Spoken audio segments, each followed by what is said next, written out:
Hello, booktube. Welcome back to Please Read Your Book. My name's Carl, and this video I'm going to review a graphic novel that is absolutely amazing. Just loved it. It's The Killer: Affairs of the State. So this is kind of the second entry in what seems to be now an ongoing series of The Killer. So this is kind of a new chapter in the story. It's got our unnamed anti-hero, who is the hitman, of course, or the killer. It's a really great read, especially if you love crime fiction told from the point of view of characters in the underworld. So that'd be the criminals, and of course, in this case, the killers. And I say that as opposed to a lot of crime fiction is kind of the police procedural or the investigation kind of novel. This is the other way around, and that's the stuff that I really like, where it's from the point of view of the people committing the crime, so to speak.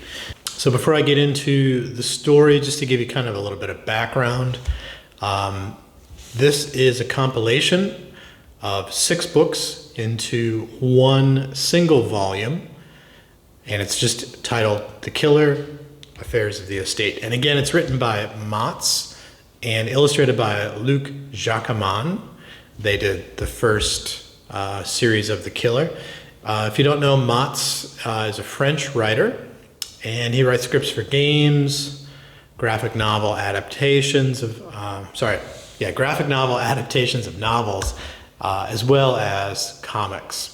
And Luc Jacamon is a trained commercial artist, and he now basically just works in the medium of comics, and he does lots of stuff with Matz. And I think it's important because together they're kind of a dynamic duo now of crime comics, and their comics have really gotten a lot of attention lately. I stumbled across them completely unknowing of all of this, but there's a David Fincher, I have to get that correct, David Fincher film. I'm not sure if it's a film or a series that is coming out based loosely on the Killer comics. And we're not sure exactly. I think it's more from the first book. I'm not sure how much of it comes from this book, but we need to find out. But I think that the work that they're doing, the work that Matz and Luc Jacamon are doing, I think they rival Ed Brubaker and Sean Phillips, who are probably the 2 biggest names in crime comics and in crime storytelling. So these guys really are going to be hot, I think, coming up soon. So I've done a review of the first entry in the series, which is just called The Killer. You can get it all together in one book called The Killer, but you can also get the individual trade paperbacks as well too. So to give you some background, so the killer is our protagonist, and in the first series he's completely unnamed. He's a hitman. He's a French hitman who kind of works for hire. He's got this sort of nebulous organization that he works for that, until things go wrong, he never really questions who these people are. And he's got this very detached, almost nihilistic worldview about what he does, which is basically assassinate targets that he's given. He doesn't really think too much about the how. He doesn't think too much about the why. All he really concerns himself with is the how.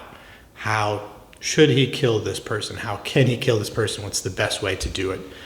And naturally, it's a lot of like sniper kind of assassination type stuff. And there's a lot of like waiting for the target, trailing the target, studying the target. And so that opens itself up naturally to a really nice exposition, gives you a lot of great chances for a narrative.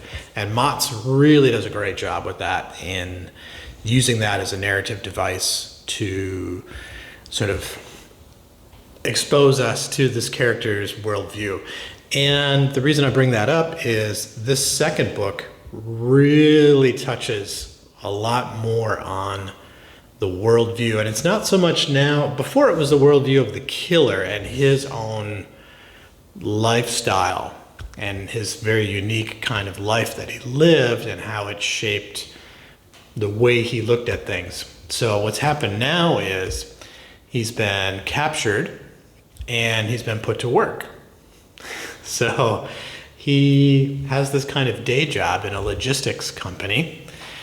And while he's sort of looking at spreadsheets and thinking about how much it's going to cost to move this container to that ship and this, that, and the other, what he's really doing is he's in the employ of an organization, which is secret, inside of secret. And they're watching this port city. So the people that he works for, they're watching this port city and they're trying to figure out why is there so much crime happening, so much smuggling, and what's going on. And the killer is now working with a team of others. So he's kind of training up 2 other killers. And he's working very closely with a kind of, almost like a handler, who is sort of directing him and his team as to what their targets are, or who their targets are, I should say. So this is a very different kind of work. He's used to working alone, and so now he's got this team. And so this, of course, provides a very natural kind of narrative device, a very storytelling device to, again, share worldviews, share ideas about politics and things like that. Without giving away too much more of the plot, it's very different. It's very cool. It's very exciting. There's a lot more political intrigue in this one.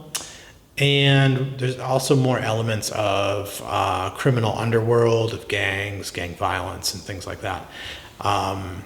But this is still the killer. If you like the first book, you're going to love this one.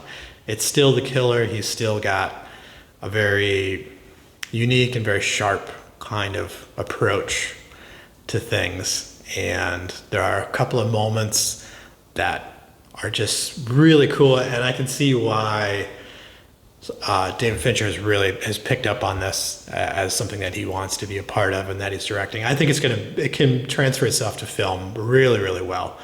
And that kind of brings me to a lot of the artwork too, and the way that this is drawn. It's different than in the first book. In the first book, there's lots of different locations. There's a lot of traveling and things like that. Whereas this one, they're working just in one port city. So there's a lot of the same kind of sets. If you think of it as like a TV series or a movie, there's a lot of similar sets, or even the same sets, or recurring sets. But in a lot of comics, that could be really boring. And sometimes that's by design. But what they've done here is they treat it like cinematography, where there'll be a lot of different angles, bird's eye view, pulling out, zooming in, and kind of moving around a certain object. And when I think of certain object, the team often has their meetings on the beach around this kind of strange, like rock sculpture kind of thing. We're not really sure what it is, but they do a lot of interesting things where the point of view, or if you think of it like the camera is kind of rotating around and coming up into the air and then back down again. They do a lot of really cool stuff with that. And there's also some really cool action scenes. There's a cool shoot 'em up kind of scene, like an ambush at this sort of country house, or this farmhouse between 2 different gangs, which is very, very well written, very well drawn, actually. So yeah, it's a great novel, great graphic novel, great artwork. It's a pretty big investment. It's a lot of text. It's something you definitely need to read. It's not just something to kind of flip the pages and look at the pictures to know what's going on. You've really got to read the narration. You've really got to read the dialogue. And I think, again, that's why this could make pretty great movie or a great TV series. I'm not sure which one's going on with that. And it's not because I'm lazy. That's because when when there's things that I'm interested in, particularly movies or TV series that I really like or that I'm very interested in, I purposely avoid watching trailers because I want to be surprised when I watch it.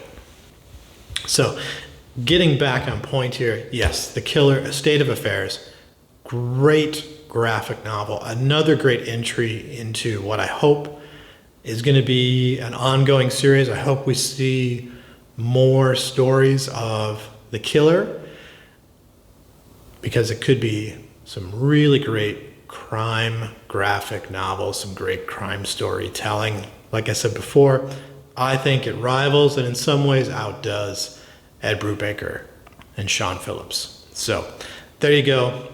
The Killer, A State of Affairs, fantastic graphic novel. Once again, this has been Please Read Your Book.